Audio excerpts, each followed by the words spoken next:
Bien, seguimos en La Mira, como les anunciábamos, con el ingeniero Eduardo Blasina. Eduardo, muchas gracias por estar. ¿Qué tal, Gabriel? Un placer. Muy bien, fundador del primer museo del cannabis de América, el único por ahora que hay en América del Sur. Y nos parecía importante por su mirada, por su experiencia con el tema, después del día histórico que se vio ayer, conversar un poco de esto. ¿Qué implica culturalmente esto? Que ahora, claro, hace 5 años que venimos hablando de esto y nos parece natural, pero si nos retrotraemos 8 o 9 años, no nos imaginábamos esta situación, ¿no? Y quienes nos criamos en dictadura, tanto menos, ¿no? Bueno, era inimaginable que iba a pasar esto, que íbamos a vivir en el primer país legal del mundo. Yo creo que culturalmente esto implica reencontrarnos con una planta que ha acompañado al ser humano 6.000, 7.000 años en términos de cultivo y muchos más en términos del ser humano recolector, inmemorial. Implica para mucha gente un quiebre muy grande porque durante 50, 60 años continuamente nos dijeron que esto era una droga, que esto era algo que poco menos que destruía al ser humano y en realidad sigue siendo una planta, no hay manera de que deje de ser una planta. Entonces creo que para mucha gente es un choque, para otra gente es un alivio porque es una planta que tiene muchísima gente aficionada que no quería vivir bajo la presión de que la policía podía entrar a su casa, podría tener un problema, estaba la presión del qué dirán y no sé cuánta gente hay que tiene interés en la planta, pero probablemente sean 100.000 uruguayos que vivían bajo esa presión de tener que tener un gusto que ocultar o que no contar, porque tal vez si eso se sabía como profesionales perdían credibilidad o como, yo qué sé, o como en la profesión que tuvieran o en la cotidianeidad, ¿no? Hasta hace poco, así como se hablaba de putos, se hablaba de faloperos, ¿no? Incluso hay canciones de montoneros que usan las dos palabras históricas de los años 70, ¿no? Y ahora pasa a ser una planta que tendrá su buen uso, tendrá su mal uso, tendrá sus precauciones, pero pasa a ser algo de lo cual se puede hablar con una naturalidad que tal vez antes no se podía y que culturalmente se va a ir acercando a un conocimiento más científico y menos prejuicioso, pienso yo. ¿Y cómo ves estos cuestionamientos que han surgido después que se supo que iba a tener bajas dosis de THC, de que no va a pegar, Yo creo que es una suerte que tenga poco THC. ¿Sí? Sí, creo que es una suerte. O sea, siempre se supo que iba a tener poco THC, pero en realidad mi impresión es que las plantas expresaron menos de lo que se suponía que estaba en sus genes, ¿no? En agronomía hablamos del genotipo y del fenotipo. El genotipo es el software genético que tienen las plantas, el fenotipo es lo que finalmente expresan. Y las plantas expresaron menos de lo que tenían, de lo que nos dijeron que tenían cuando nos las entregaron. Eso es habitual que pase en agronomía. Una cosa es testear una genética en pequeña escala en un país de origen y luego otro lo que se expresa en otro país en gran escala. Yo creo que es una suerte porque yo comparo esto con que un día en Arabia Saudita o en algún país musulmán se legalizara el alcohol. Sería un cambio cultural terrible, había un montón de gente diciendo todos los males que puede acarrear el alcohol. Ahora, ¿por dónde empezaríamos a legalizar? ¿Por el whisky, por la ginebra o por una cerveza liviana? Y yo creo que recomendaría que por la cerveza más liviana que hubiese, porque mucha gente se va a acercar al cannabis por primera vez, mucha gente que se ha inscrito es gente de una edad avanzada y que nunca consumió antes, nunca la probó. Mucha gente puede pensar que esto es como fumar tabaco, que la gente que fuma tabaco prende un cigarro y se lo termina. No existe de dar 2 o 3 pitadas y en general el cannabis se fuma de una manera muy distinta o se comparte entre varias personas o se dan 2 pitadas y simplemente se da por suficiente.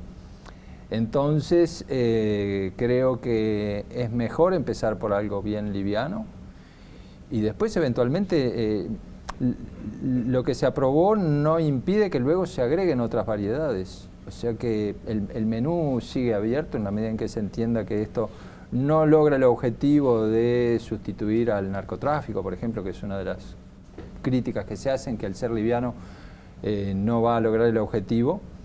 Bueno, se pueden agregar otras variedades más adelante, pero es mejor ir escalón por escalón a que tengamos una noticia de que a determinada persona le generó un efecto demasiado fuerte y se asustó y se sintió mal, y eso genere, bueno, entonces todos los contras van a estar festejando y diciendo, vieron, el Estado está haciendo sentir mal a la gente. Eduardo, todavía hay una resistencia muy grande de la población. De hecho, las distintas encuestas de opinión pública muestran que hay una mayoría de la población que está en contra de estos procesos de legalización o de regulación de la marihuana. Incluso desde el sistema político, uno recuerda el no planten nada de Larrañaga.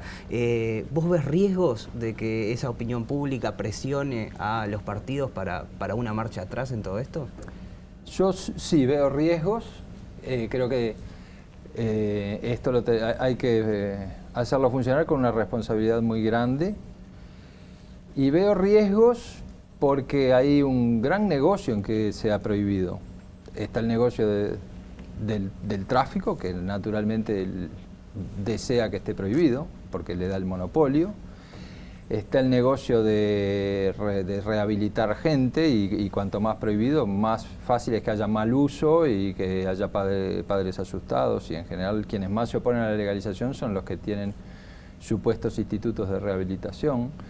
Hay un fundamentalismo en la política que en Brasil es muy fuerte, que aquí está tratando de ganar terreno, que por razones ideológicas va a querer presentar esto como algo del demonio y como algo que es terrible. Y yo recuerdo que en Brasil en los años 80 había un nivel de libertad muy grande, y hoy en Brasil hay un nivel de represión muy grande, o sea que en Brasil la corriente fue hacia atrás. Yo creo que el riesgo es bajo porque creo que la verdad termina triunfando y que como soy liberal, creo que la sociedad soluciona mejor sus problemas en un marco de libertad que en un marco de prohibición. La ley seca lo demostró clarísimamente, y la guerra a las drogas en América Latina fue un gran desastre, y realmente me esperanza que Uruguay sea el primer país que prueba algo alternativo a la guerra de las drogas, que generó más consumo, más violencia, más gente presa que no tendría por qué estarlo, y no soluciona nada. Pero sí, creo que uno nunca sabe los vaivenes que tiene la política, ¿no?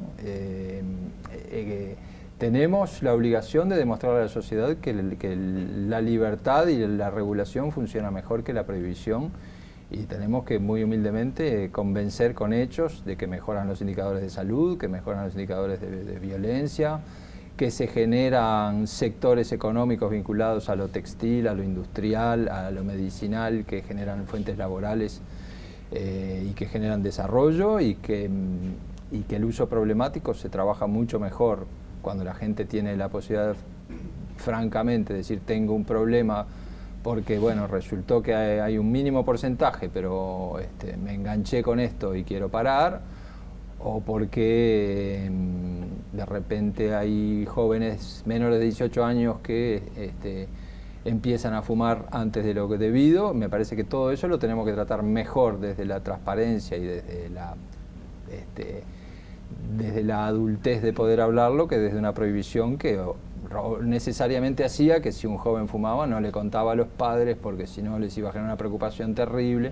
Ahora me parece que conozco un montón de padres que prefieren que sus hijos tengan sus 2, 3 plantas, se pueda hablar del tema, y no tienen los hijos que salir a comprar quién sabe a dónde, qué y qué más le van a ofrecer. Entonces me parece que tenemos que demostrar que esto, desde esas genuinas preocupaciones que tiene un 60% de la población, se soluciona mejor por esta vía que por la que teníamos antes. Ese es el desafío. A nivel de los consumidores, hace tiempo que no hay, o se ve muy poco prensado paraguayo.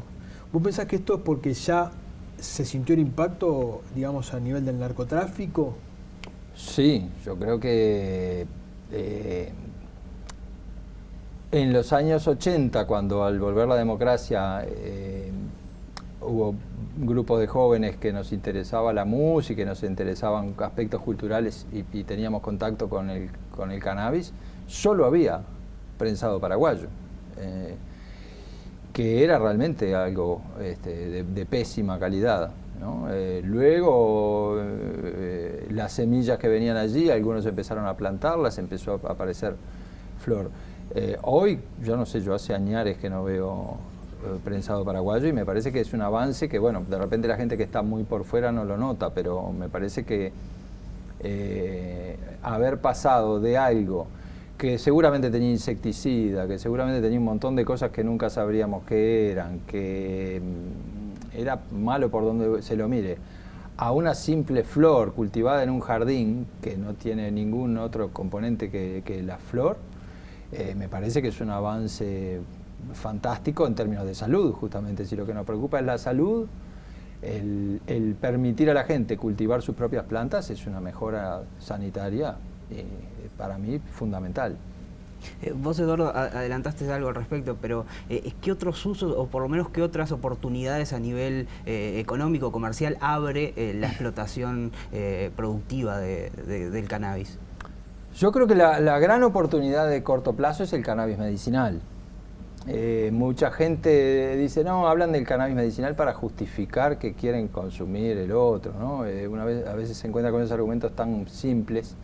En realidad, el cannabis medicinal es algo que tiene una demanda que crece verticalmente. La investigación científica tiene como vanguardia a Israel, Estados Unidos, Suiza, Canadá, o sea, países súper serios. Y no tengo duda que si Uruguay pusiera recursos en general investigación nacional, redundaría, por un lado, en un impacto económico enorme, pero lo más importante es que redundaría en que la gente de Uruguay que tiene hijos con epilepsia refractaria o que tiene parientes que tienen Parkinson, esclerosis múltiple, un montón de fibromialgia, es decir, un montón de afecciones en las que la investigación está dando resultados sumamente alentadores, le daríamos soluciones mucho mejores sanitariamente, mucho más baratas, y soluciones propias. Esa va a ser una revolución que, si diéramos marcha atrás políticamente aquí, la veríamos pasar por todos lados, porque esa sí no tiene marcha atrás. El desarrollo de Israel, de Canadá, ya está lo suficiente, de Suiza, que son los uno de estos temas, no tiene marcha atrás. ¿Y por qué pasó acá que primero salió la recreativa y la medicinal? Todavía hay que hacer un trámite en el Ministerio de Salud Pública pidiendo por la vía de una autorización de medicamentos compasivos, así se le llama.